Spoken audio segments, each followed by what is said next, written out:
कितने लोग जिसको बिल्कुल समाधान है, मैंने धान लिया खेती में और मैं समाधान हूँ, मैंने गन्ने की खेती की और समाधान हूँ। बहुत लोग कम मिलेंगे जिन्होंने ये रोड बनाया है, जिन्होंने अपना खून पसीना इस रोड में डाला है। उनको मजूरी मिली 300 रुपए, और जिन्होंने थोड़ा इंजीनियर जिन्होंने थोड़ा देख कर चला गया उसको मजूरी मिलती है 2000 रुपए। मेहनत तो मजदूरों की थी, कष्ट तो मजदूरों का था, लेकिन दाम किसको ज्यादा मिला? इंजीनियर को, जिसका काम कुछ नहीं है, जिसका कोई काम नहीं है। 75 साल के अंदर हमें देखते हैं कि जो बड़े मेहनत से हमने खून पसीना एक होकर किसानी करते, खेती करते। तिवारी जी ने बताया जिस तरह से कि बॉटल में हम बिस्लरी का बॉटल पानी लेते हैं 1 लीटर का, 20 रुपए का है, और 6 महीने किसानी करके धान निकलते हैं, उसका भी दाम मिलता है 20 रुपए।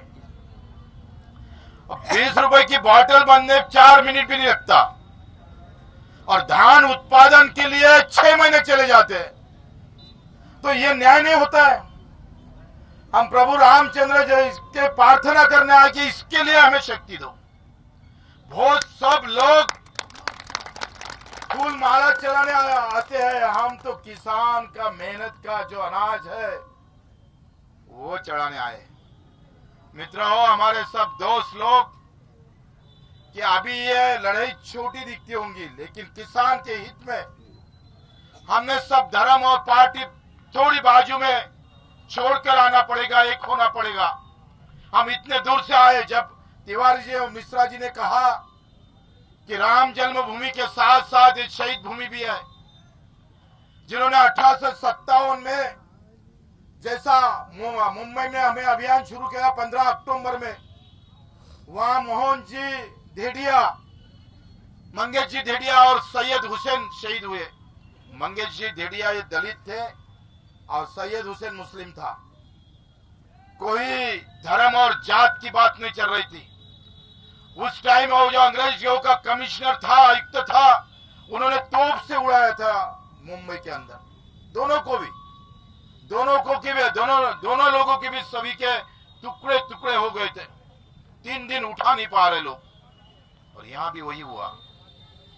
यहाँ 1857 के लड़ाई में जो भारत देश के हित में लड़ी गई थी, वहां मौलाना अमर अली जी और मंदिर के पुजारी रामचरण दास जी भी शहीद हुए हैं। वो भी गौरव की बात है अयोध्या के लिए, उसका भी स्मारक क्यों ना हो। प्रभु रामचंद्र के भक्ति के रूप में लोग आएंगे और देश के शक्ति के रूप में इस शहीद को दिखाया जाएगा। तो इस तरह इसका भी निर्माण होना जरूरी है। ये लड़ाई किसानों के हित की है। किसानों को आरक्षण मिलना चाहिए, आर्थिक आरक्षण मिलना चाहिए। किसान और मजदूर का बजट में यूपी का जब बजट जाहिर हो जाता है, जब बजट हमारे सामने रखा जाता है, तब किसान के लिए कितनी निधि वहां उपलब्ध होती है। और इसकी पूरा स्टडी करके ये आंदोलन हम आगे चलाएंगे। आप सब हमारे साथ आए, जुड़े। मैं तिवारी जी का और मिश्रा जी को बहुत बहुत धन्यवाद देता हूँ। इसी तरह 1857 की लड़ाई, मेरा देश मेरा खून, मतलब यही होता है। ये देश में सभी का खून बहा है, देश के हित में। वहां ना कोई मुस्लिम था, ना कोई हिंदू था, ना दलित था, ना कोई सुवर्ण था। सभी ने अपने अपनी ताकत से, अपने अपने हिसाब से खून बहाया है। इस देश को आजादी दिया है, तो इस देश की अखंडता कायम रहे। और हमारे किसान का जिस तरह से मंदिर का निर्माण हो रहा है, गर्व की बात है। लेकिन मंदिर के निर्माण के साथ मेरे गरीब के किसान और मजदूर की घर भी बनना, निर्माण होना जरूरी है।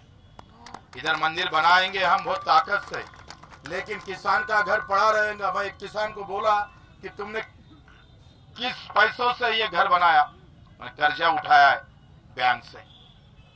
उसके किसान इससे खेत से घर भी नहीं बांध सकता है 75 साल के अंदर। किस काम की राजनीति? ये राजनीति में हमारे किसान का घर नहीं बन सकता।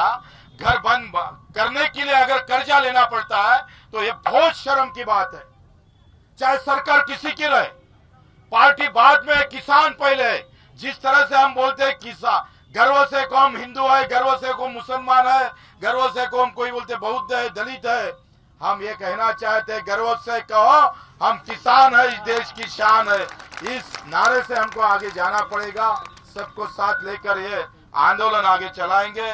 मैं बहुत खुश हूँ कि बहुत दिन से तमन्ना थी कि हम अयोध्या जाएंगे, लेकिन किस बहाने जाएंगे,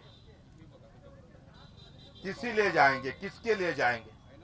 मैं अयोध्या आया हूँ और परिवार का सुख शांति के लिए आया नहीं, मैं अयोध्या आया हूँ हमारे किसान मजदूर के सुख शांति के लिए आया हूँ। और इसीलिए आप सभी का मैं धन्यवाद देता हूँ। यह अवसर आपने मुझे लाया, इन्होंने बुलाया, तिवारी जी और मिश्रा जी ने, हम खुद आना चाहते थे और यहाँ जो स्वागत हुआ, आपको सबको धन्यवाद। अब प्रभु रामचंद्र जी को हम कपास, गन्ना और तुअर और सोयाबीन और धान चढ़ाने जा रहे हैं। हमें पूरी उम्मीद है कि ये ताकत, ये आशीर्वाद हम किसान के लिए निश्चित स्वरूप से एक अलग आयाम देंगी। यही उम्मीद करता हूँ, यार 2 शब्द खत्म करता हूँ। एबीपी माझा, उघडा डोळे बघा नीट।